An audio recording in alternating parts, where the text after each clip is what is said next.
안녕하세요. 35살 돌싱녀예요. 결혼 생활 3년 만에 이혼하고 이제 1년 됐지요. 추석을 보내다 보니 그때 일이 생각나 제 이야기 좀 해보려고요. 이혼을 결정하기까지 오랜 시간이 걸리진 않았습니다. 시댁 식구들은 물론이고 영원히 내 편이길 바랬던 남편마저 실은 상종 못할 인간이었다는 걸 깨닫게 되자 그때부턴 더는 한시도 같이 있을 수가 없었거든요. 시댁 10번 가면 친정은 겨우 한 번이나 가는 정도였는데도 조금만 서운한 기색을 내비치면 오히려 저더러 네 가족 내 가족 따진다고 치사하다는 사람들이었어요. 지금 생각해보면 그런데도 저는 왜 그걸 참고만 있었는지. 아무튼 남편과는 아주 우연한 기회로 알게 된 후 인연이 닿아 연애를 시작 결혼까지 한 케이스입니다. 저는 나고 자란 건 서울인데 서울이 여러 가지로 물가가 비싸잖아요. 그래서 과감하게 가게는 지방에 차렸습니다. 그리고 가게를 차리면서 집까지 한 동네에 장만을 했어요. 그런데 문제는 있는 돈 없는 돈 싹싹 긁어 야심차게 가게도 차리고 집도 장만했는데 얼마 안 가서부터 코로나로 난리가 난 거죠. 그래서 남편하고 결혼 이야기가 나왔을 때 아무리 머리를 굴려봐도 도무지 제가 뭘 해갈 수가 없겠는 거예요. 그래서 남편더러 내가 돈은 없고 집은 있으니 내 집에 들어와서 살라고 했습니다. 남편이 모아둔 돈은 일단 그냥 가지고 있다가 다음에 이사를 간다던가 어디 목돈 들어갈 일이 있을 때 쓰자면서요. 그런데 지금 생각해보면 제가 너무 단순했습니다. 매사 좋은 게 좋은 거다 하고 넘어간 것도 문제였고요. 특히 시댁이 한 동네에 있다는 걸 그땐 왜 그렇게 개의치 않았는지. 만약 시간을 돌릴 수만 있다면 그때의 제 자신을 몇 대라도 때려주고 싶은 심정이에요. 결혼 후에도 한동안 가게는 여전히 상황이 좋지가 않았습니다. 버는 것도 얼마 안 되었지만 그나마 가게 운영에 필요한 비용을 제외하고 나면 정말 얼마 남는 게 없었죠. 그러니까 하루는 남편이 저더러 가게에 투자할 게 있으면 투자하고 사람도 써가면서 장사하라고. 생활비 정도는 자기가 버는 돈으로 충당해도 된다면서 너무 신경 쓰지 말라나요? 그리고 그땐 그런 남편의 말이 얼마나 고마웠는지 몰라요. 그래도 내 생각해주는 건 이 사람밖에 없구나 싶었으니까요. 물론 지금에서야 곰곰이 생각해보면 그렇게 고마워할 일도 아니었는데 말이죠. 막말로 이유가 어찌됐건 저는 집이라도 들고 결혼했지 남편은 돈 얼마 모아놓은 거 있다고. 그 이유 하나로 다른 건 아무것도 안 해오고 맨몸으로 장가를 왔으니까요. 그러니 어찌 보면 생활비 정도는 남편이 혼자 낼 수도 있는 거였는데 아무튼 그때는 이런 생각은 못하고 그저 남편에게 고마운 마음이었어요. 그리고 그 때문인지 언젠가부턴 남편한테 괜히 눈치가 보이고 미안했었죠. 그래서 남편이 주말마다 시댁에 같이 좀 가자고 하면 군말 없이 따라가곤 했는데 언제부턴가 다른 식구들은 다 노는데 저만 일을 하고 있더라고요. 그리고 나니까 가뜩이나 장사하느라 일주일에 하루밖에 못 쉬는데 그 하루를 왜 시댁에서 보내야 하는 건지 부당하단 생각이 드는 거예요. 그래서 남편한테 매주 주말마다 시댁에 가는 게 힘들다고 했습니다. 그랬더니 자고 오는 것도 아닌데 그게 왜 힘드냐는 거예요. 그래서 그러면 시댁에 가는 만큼 친정에도 한 번씩은 가자고 했더니 저희 친정은 너무 멀다면서 싫은 티를 대놓고 내는 게 아니겠어요? 그리고 이후로 몇 번의 언쟁 끝에 어쨌든 남편이 친정에 같이 가주기는 했습니다만 정말이지 하다못해 저희 부모님한테 말 한마디 먼저 거는 법이 없었어요. 그저 저희 어머니가 차려주는 밥 받아 처먹고 넋놓고 TV 보는 게 다였으니까요. 그리고 이후로도 두세 번 정도 저희 친정에만 가면 늘 그런 식으로 행동하는 남편을 보고 있자니 정 떨어진다는 말이 무슨 뜻인지 알겠더라고요. 그래서 그때부턴 속된 말로 이 꼴 저 꼴 다 보기 싫어서 혼자 친정에 다녀오기 시작했습니다. 그랬더니 남편이 하루는 생활비를 운운하더라고요. 그래서 두말 않고 그때부턴 남편하고 똑같이 부담하기 시작했어요. 남편이 생활비라고 100만 원 내놓으면 저도 100만 원 내놓는 식으로요. 그리고 경제적으로 남편에게 미안한 마음이 사라지니 허구한 날 시댁에 가자는 남편의 요구도 당당히 거절할 수 있었죠. 아무튼 그러다 결정적인 사건이 벌어진 건 작년 추석이었습니다. 좋은 회사는 명절이면 돈을 준다던데 저희 남편은 늘 선물 세트를 받아오곤 했어요. 왜? 마트에서 파는 참치 세트 같은 거 말이죠. 그리고 작년엔 스팸이었어요. 퇴근한 남편이 명절 선물이라며 스팸 세트를 식탁 위에 올려놓는데 문득 지난해에도 스팸이었던 게 떠올랐습니다. 그래서 정말 별 생각 없이 올해도 또 스팸이네 하고 한마디 했거든요. 맹세코 어떤 아기도 없이 한 말이었어요. 그런데 어째선지 남편이 갑자기 열을 내면서는 너는 뭐 이런 거 받아올 때나 있냐며 짜증을 내대요. 받아오면 그냥 고맙다 하고 먹으면 될 것을 괜히 쓸데없는 소리를 한다면서요. 그리고는 자기가 그나마 안정적인 회사를 다니고 있으니까 제가 마음 놓고 장사를 하는 거라며 당장 자기보다 돈 얼마 더 번다고 기고만장하지 말라며 방으로 들어가는데 생각지 못한 남편의 반응에 당혹스러웠습니다.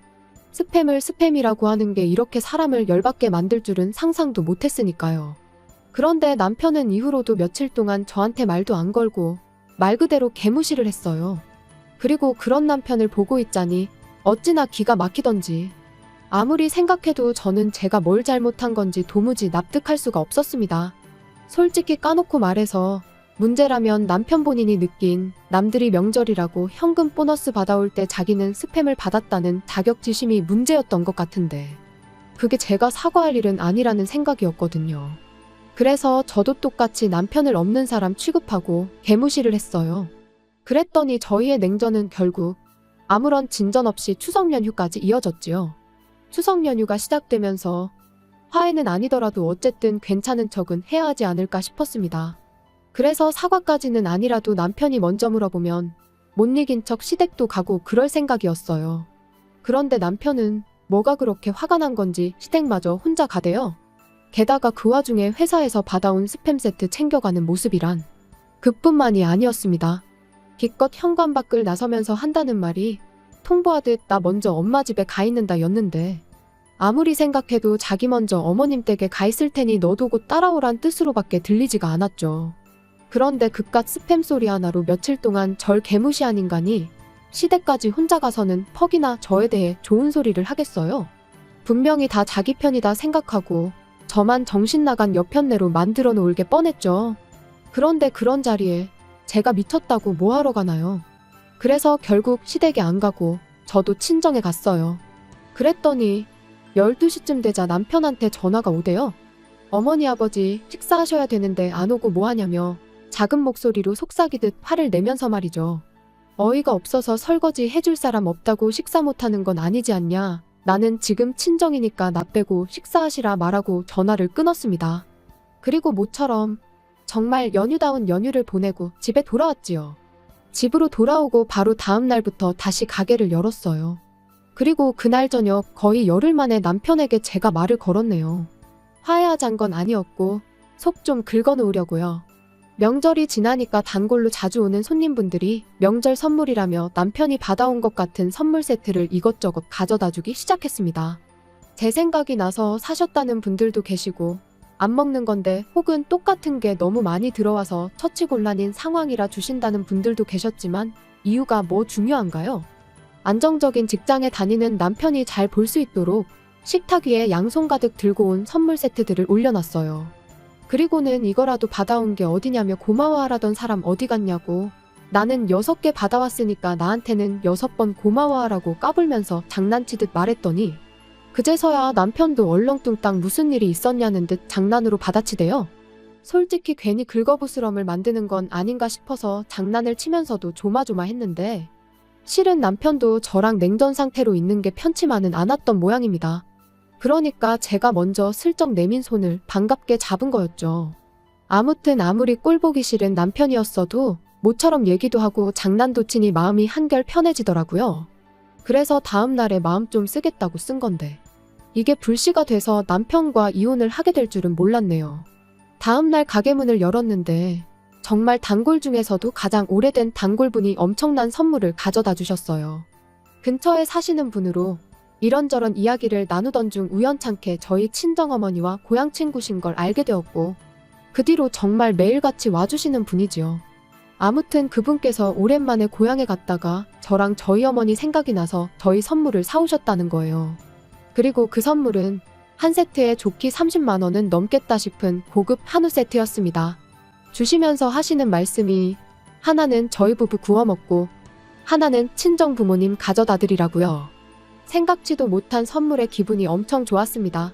하지만 한편으론 딱 2개밖에 없으니까 시댁이 신경 쓰이긴 하대요. 가뜩이나 부부싸움 때문에 명절에 찾아뵙지 못한 것도 찝찝한 상황이었으니까요. 그래서 괜한 죄책감을 가져야 할 바엔 친정에 하나 시댁에 하나 이렇게 드리는 게 낫겠다는 결론을 내렸어요. 저희야 아무 때고 사 먹으면 되니까 문제 없겠다 싶었습니다. 고기는 신선한 게 제일이잖아요. 저는 일요일에도 가게 문을 열어야 했다 보니 하루라도 빨리 드려야겠다 싶어서 남편한테 부탁을 좀 했습니다. 지금 바로 출발해서 친정에 하나, 시댁에 하나 드리고 오라고요. 그리고는 원래는 친정어머니 고향 친구분이 사다 주신 거라 우리 집 거랑 친정 거 이렇게 두 개인데 우리 몫을 시부모님 드리는 거라고 생색도 한 번 냈지요. 그리고 얼마나 지났을까. 한 차례 손님이 빠져나가고 시계를 보니 지금쯤이면 친정 부모님이 고기를 받아서 드시고도 남았겠다 싶은 시간이었어요. 그래서 친정에 잘 받으셨냐고 전화를 했는데 어째서인지 친정어머니는 뭐 이런 걸 남편까지 부려먹어가며 보내느냐고 싫은 소리를 하시는 거예요. 신선할 때 빨리 구워 드시라고 남편한테 부탁한 거지. 내가 괜히 왜 그랬겠냐니까. 친정어머니께선 의아하다는 듯 요즘 통조림은 신선한 통조림도 나오냐는데 그리고 그제서야 알게 된 건 남편이 한우 세트가 아닌 스팸 세트를 주고 갔다는 사실이었습니다. 심지어 그마저도 열어보니까 어떻게 된 건지 두 캔이 비어 있었다면서요. 정말 화가 머리끝까지 차오르는 기분이었습니다. 그래서 그 길로 가게 문 닫고 시댁으로 향했어요. 제 인생에서 시댁 가까운 걸로 이득 본 건 그날이 처음이자 마지막이었죠. 아니나 다를까 시댁 현관 밖에서부터 소고기 냄새가 펄펄 풍겨왔습니다. 문 열고 들어가니 20인분은 좋게 됐을 그 많은 고기를 시부모님과 남편 셋이서 다 구워 처먹고는 배부르다고 몸도 제대로 가누지 못하며 바닥에 드러 누워 있더라고요. 남편한테 이게 뭐 하는 짓이냐 따졌더니 제가 자초한 일이랍니다. 세상 어느 며느리가 명절에 시댁을 안 가냐면서 시댁 무시하면 어떻게 되는지 자기가 저한테 참교육 해준 거라나요? 그리고는 뚫린 입이라고 덧붙이길 그래도 자기라도 되니까 팸이라도 가져다 드린 거라며 고기도 먹어본 사람이 먹는 거지 장인 장모님이 한우를 언제 드셔보시기라도 했겠냐고 그건 한우에 대한 예의가 아니라는데 저 인간이 지가 지금 뭔 소리를 하는 건지 알고 짓거리는 건가 도대체 뭘 잘못 처먹었나 싶었어요. 게다가 자식이 말도 안 되는 개소리를 쏟아내는데 시부모님은 민망해 하시긴커녕 뭐가 그렇게 재밌는지 킥킥대면서 같이 웃고 계실 뿐이었지요. 그때 깨달았죠. 내가 인간도 못 되는 사람들하고 가정을 이루고 살고 있었구나 하는 사실을요. 고기 20인분 맛있게 드셨냐고. 이게 내가 아내로서, 며느리로서 드리는 마지막 식사라고 생각하시라고만 간단히 말하고 시댁을 나왔습니다. 그랬더니 그제서야 분위기가 심각해진 걸 깨달았는지 남편이 집 밖으로 뛰쳐나와 장난친 건데 왜 그러냐며 절 잡대요. 그리곤 한다는 소리가 원래도 시부모님이 한우라면 환장을 해서 한 세트 가지고는 모자랄 것 같아서 두 세트 다 드린 거다라면서 저희 부모님은 나중에 맛집으로 모시고 가서 따로 사드릴 계획이었다는데 솔직히 그 말을 어떻게 믿나요? 어이가 없어서 개소리하지 말라며 남편 정강이를 한 대 걷어차버렸습니다. 그리곤 의학하며 다리를 부여잡고 나뒹구는 남편을 남겨둔 채 뒤돌아 걷기 시작했어요. 그랬더니 남편이 미안하다며 절뚝이며 쫓아오는데 고기 20인분을 셋이서 나눠 먹은 상황에 쓰레 빠시는 발로 뛰려니 숨이 찼는지 얼마 따라오지도 못하고 또다시 바닥에 주저앉아 버리대요. 하지만 그러던지 말던지 저는 그 길로 집으로 돌아와 매장에서 쓰는 업소용 대형 쓰레기 봉지에 눈에 보이는 남편 물건은 전부 다 쓸어담아 현관 밖에 내놨습니다. 현관 비밀번호도 바꿨고요. 그리고 한두 시간쯤 지났나 남편이 현관문을 두드리며 문 좀 열어보라고 얘기 좀 하자는데 현관문 밖에다 대고 나는 아까 말한 대로 월요일 되는 대로 이혼수속 밟기 시작할 거니 현관 밖 당신 짐이나 챙겨서 꺼지라고 했습니다.